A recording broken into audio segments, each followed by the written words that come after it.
இன்றைக்கி டியூஸ்டே எல்லாமே க்ளீன் பண்ணிவிட்டு வேறு கோலம் போட்டுட்டு ஒரு விளக்கேற்றிக்கலாம் அப்படின்னு சொல்லிட்டு க்ளீன் பண்ண ஸ்டார்ட் பண்ணிட்டேன். இந்த வீடியோவில் குட்டியாக ஒரு ஸ்டோரி ஒன்று பார்த்துடலாம். ஒரு காட்டில் பறவை ஒன்று தானியங்களை சாப்பிட்டுட்டு இருந்ததான். அந்த வழியாக சிங்கம், புலி, சிறுத்தை, நரி இது எல்லாமே போயிட்டு இருந்ததான். அதுக்கு பின்னாடி ஆடு, மாடு எல்லாம் போயிட்டு இருந்தது.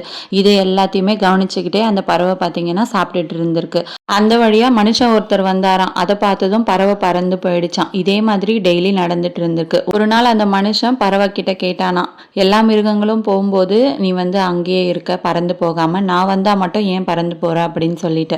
அப்போ அந்த பறவை சொல்லியிருக்கு, சிங்கம், புலி, சிறுத்தை இதோட குணம் கொல்றது, நரியோட குணம் ஏமாத்துறது, ஆடு மாடுகளோட குணம் முட்டுறது. அந்த மிருகங்கள் எல்லாமே அதோட குணத்திலிருந்து மாறாது. ஆனா நீயோ மனுஷன், எப்போ எப்படி உன் குணத்தை மாத்துவ அப்படின்னு உனக்கே தெரியாது. அதனாலதான் உன்னை பார்த்ததும் நான் பறந்து போறேன் அப்படின்னு சொல்லியிருக்கு. இதை பத்தி நீங்க என்ன நினைக்கிறீங்க அப்படின்னு சொல்லிட்டு மறக்காம கமெண்ட் செக்ஷன்ல ஷேர் பண்ணிக்கோங்க. ரொம்ப சிம்பிளா ஒரு கோலத்தை போட்டுட்டு செவ்வாய் ஓரை நேரத்தில் விளக்கேற்றி சாமியும் கும்பிட்டாச்சு.